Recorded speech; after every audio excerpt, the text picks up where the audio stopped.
Chapitre 2. La propriété. Qui possède les terres et les outils de travail de la filière alimentation? Kevin.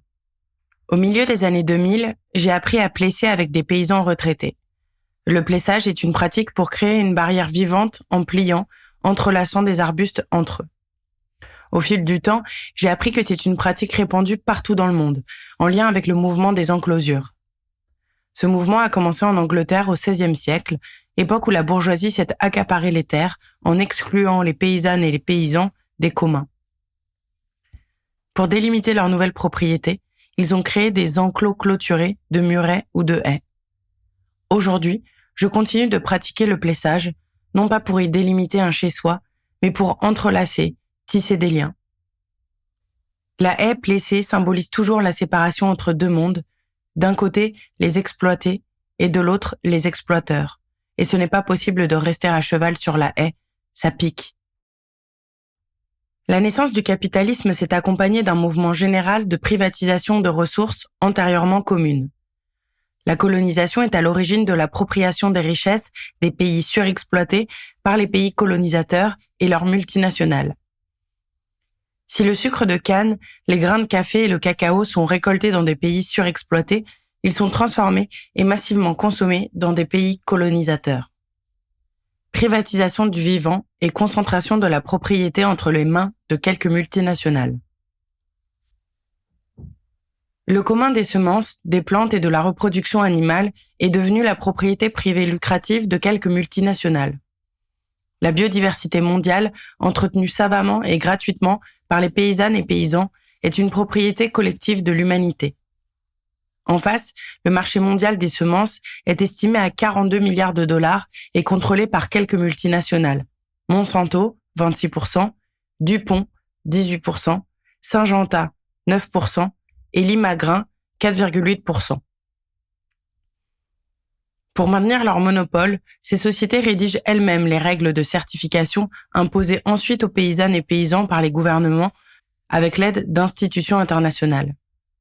Ainsi, c'est l'Organisation des Nations Unies pour l'alimentation et l'agriculture, FAO, qui donne le cadre réglementaire international du commerce des semences. La soumission à ces règles est une des conditions exigées pour tout pays qui souhaite obtenir des financements internationaux. Ces multinationales vendent aussi des hybrides, des graines issues d'un croisement de plantes avec de soi-disant meilleurs rendements, mais qui ne supportent pas bien d'être ressemées. Le brevetage des semences et des plantes, c'est la privatisation du vivant. Le même phénomène existe en matière d'élevage. Privatisation du vivant et concentration de la propriété de ces animaux génétiquement modifiés, donc du pouvoir économique, entre les mains de quelques grosses multinationales. Cette logique de privatisation du vivant, de concentration des acteurs économiques, est extensible au secteur de la pêche et des eaux maritimes. L'eau, un bien commun mondial et vital, est aussi devenue l'objet de spéculations boursières. En France, 8 coopératives sont présentes dans le classement 2019 des 25 entreprises ayant le plus gros chiffre d'affaires.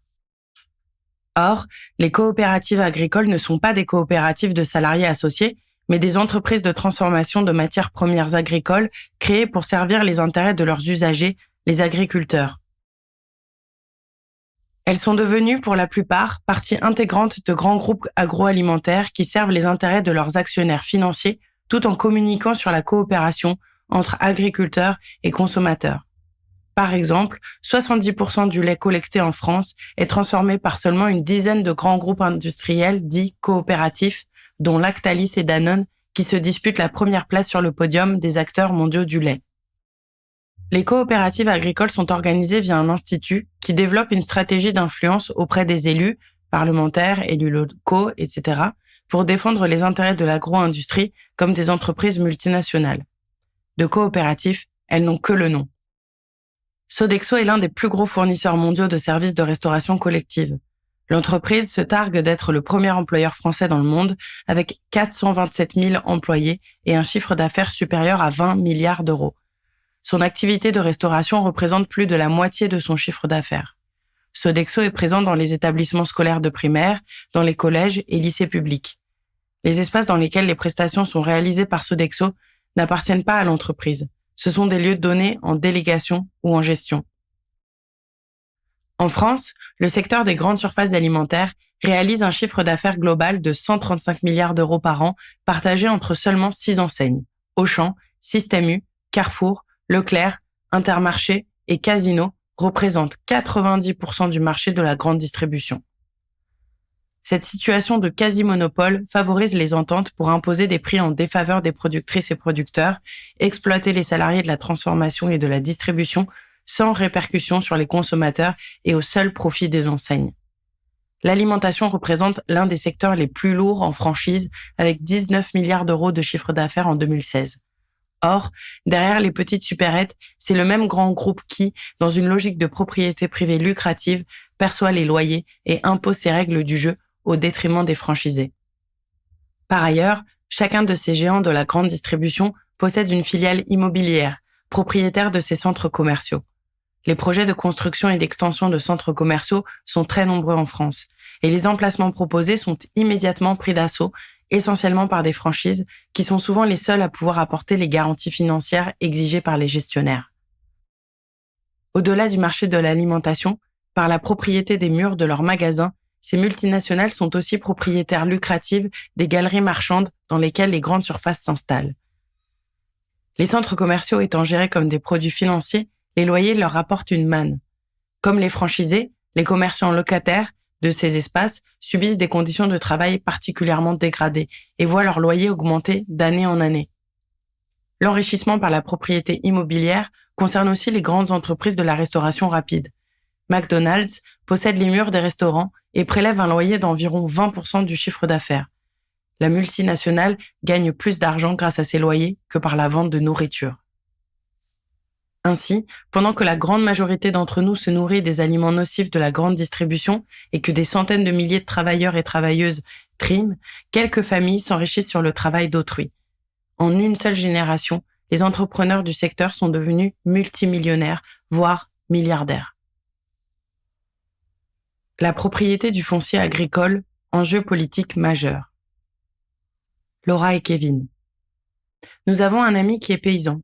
Ses sœurs et lui ont hérité de la ferme et des terres de leurs parents.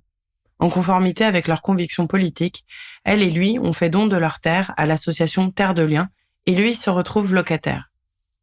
Cet ami raconte la gêne, le malaise dans lequel sont d'autres agriculteurs, pourtant engagés et militants pour aborder la question de la propriété. Arrivant à la retraite, ces paysans se retrouvent propriétaires lucratifs.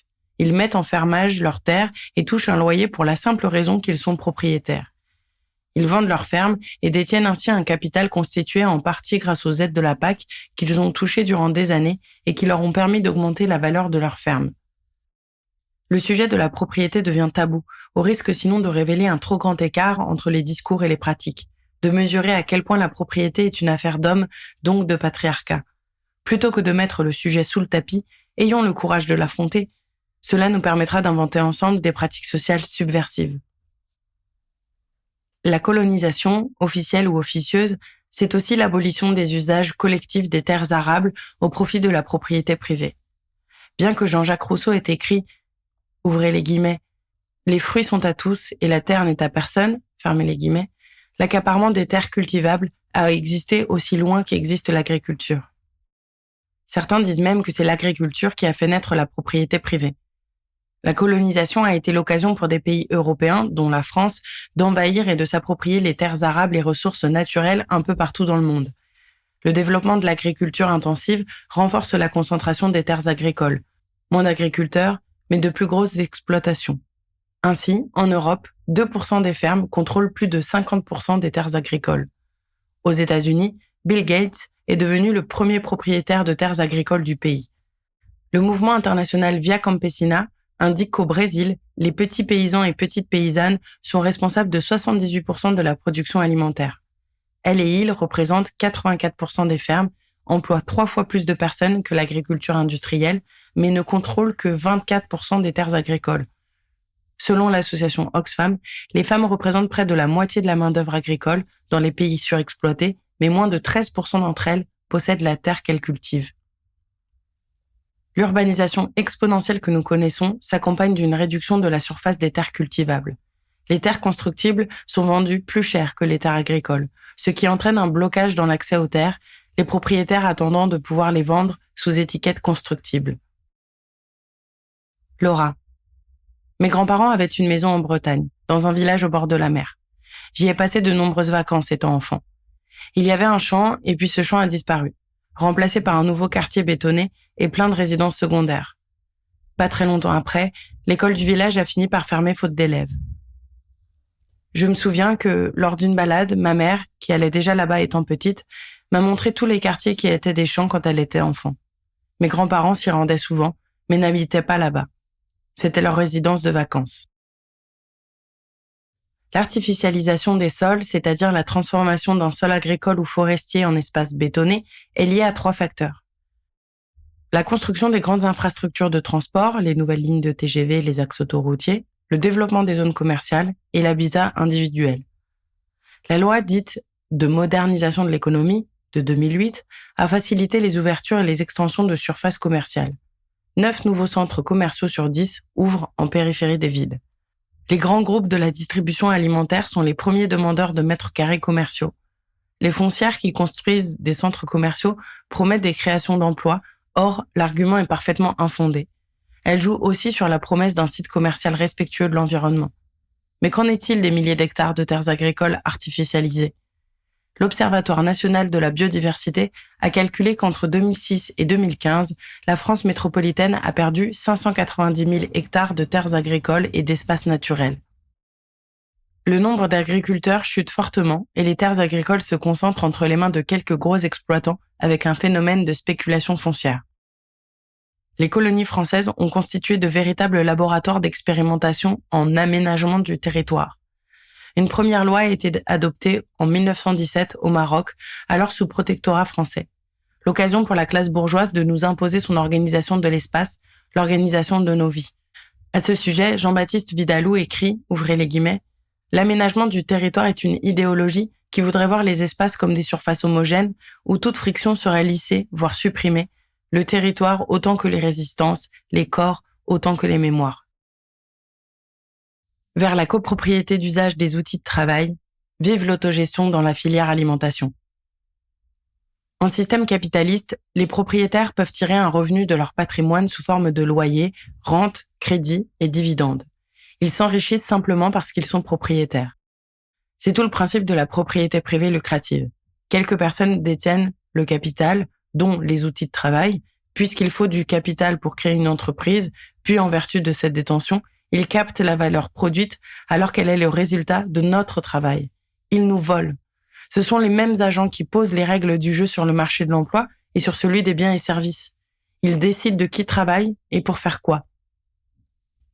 Des pratiques permettant de sortir les terres agricoles de la logique capitaliste existent déjà. Premier exemple. La mission du mouvement Terre de Liens, composé d'une foncière, d'une fondation et d'un réseau associatif, est tout à fait notable. Acheter des terres agricoles pour les sortir du marché, car elles ne seront jamais revendues, mais louées à des paysannes et paysans. Cependant, la logique de loyer reste une forme de propriété lucrative avec une relation de dépendance entre le propriétaire et son locataire, et le financement pour acheter les terres repose sur de l'épargne et non sur une cotisation sociale.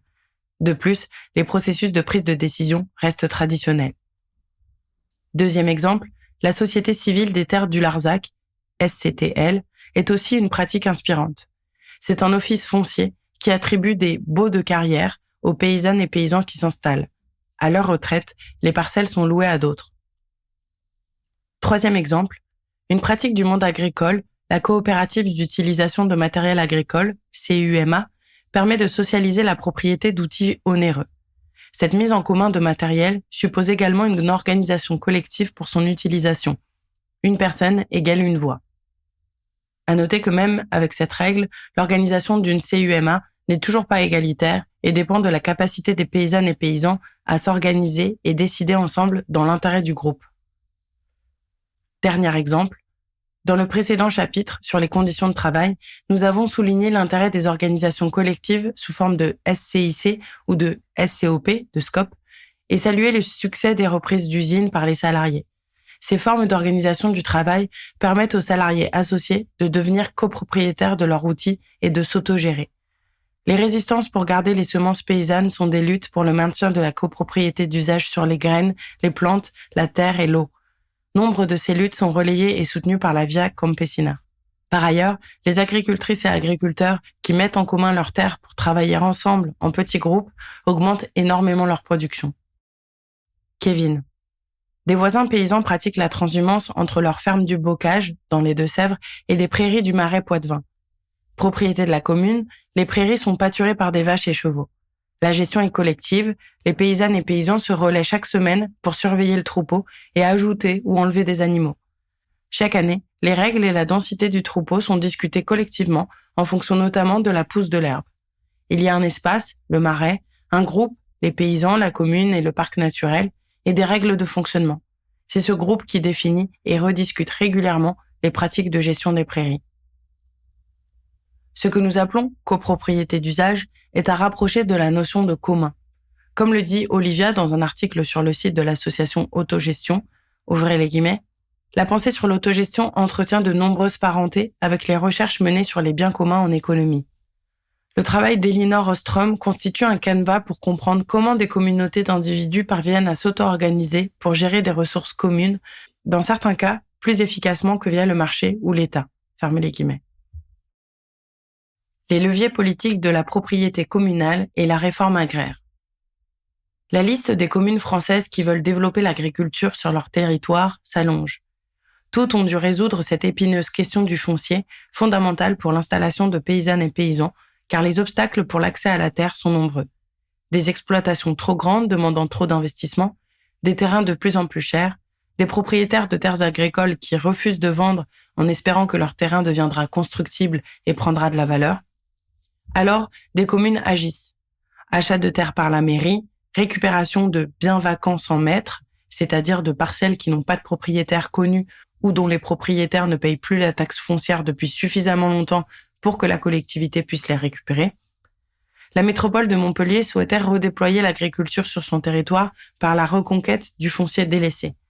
Elle a utilisé la procédure de mise en valeur des terres incultes qui permet de remettre sur le marché agricole des terres abandonnées par leurs propriétaires. À Moëlan-sur-Mer, dans le Finistère, la municipalité a obligé 400 propriétaires à mettre en culture eux-mêmes leurs terres ou à les louer à des paysans, ce qui permettrait d'installer des paysannes et paysans en passant outre la pression foncière. Toutes ces tentatives communales sont louables. Néanmoins, il est indispensable de changer d'échelle pour sortir l'ensemble des terres agricoles de la propriété lucrative. L'échelle communale peut sembler suffisamment petite pour garantir que la population continue à rendre des décisions, mais il n'est pas dit que le système représentatif soit la meilleure manière de pratiquer la démocratie. D'autre part, les phénomènes de concentration urbaine fortement accompagnés par des politiques publiques pour favoriser l'émergence de métropoles, ainsi que les réformes successives visant à transférer peu à peu le pouvoir des communes aux communautés de communes et aux agglomérations, éloignent les décideurs de la population. La question de l'accès au foncier a été et reste un enjeu économique majeur qui influence considérablement les équilibres politiques. La concentration des terres entre les mains de quelques colons fut l'un des ressorts à l'origine des mouvements décoloniaux du XXe siècle. La plupart des réformes agraires ont été menées dans des pays ayant connu une révolution socialiste et l'instauration de régimes se réclamant du communisme. Le modèle de la réforme agraire planifiée par l'État a pris plusieurs formes. Expropriation afin de créer une agriculture collectivisée, à Cuba, ou intervention visant à créer des exploitations relativement égalitaires en Corée du Sud. Partout dans le monde, des paysannes et paysans luttent pour garder la liberté de semer et préserver l'accès aux terres qu'elles et ils cultivent. Ces paysannes et paysans sont notamment réunis au sein de la Via Campesina, qui mène une campagne internationale pour une réforme agraire. L'histoire montre que la réussite des réformes dépend de la capacité des paysannes et paysans à se structurer en organisations indépendantes de l'État, comme le mouvement des Sans-Terres au Brésil et les organisations paysannes en Afrique de l'Ouest. Ainsi, la nationalisation à l'échelle d'un État n'est pas une solution satisfaisante, car si la propriété n'est plus directement entre les mains des capitalistes, elle reste entre les mains des élus et des hauts fonctionnaires, qui peuvent imposer aux collectifs de travailleuses et travailleurs leurs conditions de travail, leur organisation et un lien de subordination. Il est aussi difficile de faire confiance à l'État comme structure garante de l'intérêt général. C'est pourquoi nous prônons le développement de la copropriété d'usage des outils de travail. L'organisation de la filière en copropriété d'usage permettra de repenser l'organisation du travail et d'instaurer de véritables coopératives où les travailleuses et travailleurs d'un même collectif pourront s'organiser en autogestion. Ce n'est plus un contrat de travail avec lien de subordination qui liera les personnes à leur emploi, mais leur envie de travailler ensemble et d'être co-responsables. Les caisses locales de sécurité sociale de l'alimentation décideront quels collectifs de travail auront la propriété d'usage de ces biens via le processus de conventionnement. Les caisses seront propriétaires des communs, terres et bâtiments agricoles, épiceries, laboratoires de transformation, cantines, etc., sous une forme proche de la nue propriété, c'est-à-dire sans possibilité de s'enrichir par le simple fait d'être propriétaire et en laissant une marge de manœuvre réelle aux copropriétaires d'usage. La copropriété d'usage et le salaire à vie garantis aux personnes travaillant dans les entreprises conventionnées seront aussi des outils pour briser les plafonds de verre, ou freins invisibles, que subissent aujourd'hui les femmes, les personnes racisées, les prolétaires, dans la reconnaissance de leur travail, l'accès à des fonctions décisionnaires et à la propriété. Il est permis de rêver une nouvelle organisation du travail qui conscientise les rapports de domination et déploie des pratiques pour les combattre. Décréter l'égalité ou mettre en place un salaire unique et des tâches tournantes ne suffit pas à créer de l'égalité concrète. Traversées par les rapports de domination, notamment patriarcaux et racistes, les coopératives à visée autogestionnaire ne sont pas exemptes de mécanismes d'exploitation du savoir et du travail des personnes les plus dominées socialement ou les moins légitimées. Elles sont dans la nécessité de lutter contre les inégalités structurelles et contre les effets d'invisibilisation et d'exploitation de leur travail. Dans les coopératives dites autogérées et égalitaires, les hiérarchies informelles agissent de façon d'autant plus forte que les inégalités se déploient partout où il y a des impensés. L'égalité n'est pas un état, mais un processus. La répartition et l'égale reconnaissance du travail ne peuvent être poursuivies qu'en observant et en fabriquant une vigilance permanente aux effets des rapports de domination. Sans cette conscience et cette vigilance et les moyens matériels qui en découlent, les dominations se reproduisent. Dès 1898, Rosa Luxembourg soulignait les contradictions potentielles des coopératives autogérées par les salariés associés dans une économie de marché capitaliste. Ouvrez les guillemets. Les coopératives de production sont des institutions de nature hybride au sein de l'économie capitaliste. Elles constituent une production socialisée en miniature qui s'accompagne d'un échange capitaliste. Mais dans l'économie capitaliste, l'échange domine la production. À cause de la concurrence, il exige, pour que puisse vivre l'entreprise, une exploitation impitoyable de la force de travail, c'est-à-dire la domination complète du processus de production par les intérêts capitalistes. Pratiquement, cela se traduit par la nécessité d'intensifier le travail, d'en raccourcir ou d'en prolonger la durée selon la conjoncture, d'embaucher ou de licencier la force de travail selon les besoins du marché. En un mot, de pratiquer toute méthode bien connue qui permettent à une entreprise capitaliste de soutenir la concurrence des autres entreprises. D'où, pour la coopérative de production, la nécessité, contradictoire pour les ouvriers, de se gouverner eux-mêmes, avec toute l'autorité absolue nécessaire et de jouer vis-à-vis d'eux-mêmes le rôle d'entrepreneurs capitalistes. La coopérative ne peut assurer son existence au sein de l'économie capitaliste qu'en supprimant la contradiction qu'elle recèle entre le mode de production et le mode d'échange, en se soustrayant artificiellement aux lois de la libre concurrence. Elle ne peut le faire qu'en s'assurant par avance un marché, un cercle constant de consommateurs. Fermez les guillemets. Avec la sécurité sociale de l'alimentation, la filière conventionnée réunira des collectifs de travail en copropriété d'usage dans lesquels les personnes auront un salaire à vie et une clientèle garantie. La sécurité sociale de l'alimentation assurera le versement d'une allocation mensuelle à l'ensemble de la population qui ne pourra être dépensée qu'auprès de ces coopératives. Elles bénéficieront d'un marché dédié sorti du secteur marchand capitaliste. Par ailleurs, il sera possible de s'organiser entre personnes dominées, de monter nos propres collectifs de travail dans le secteur alimentaire, puisque la capacité matérielle de créer un collectif de travail sera ouverte via l'investissement.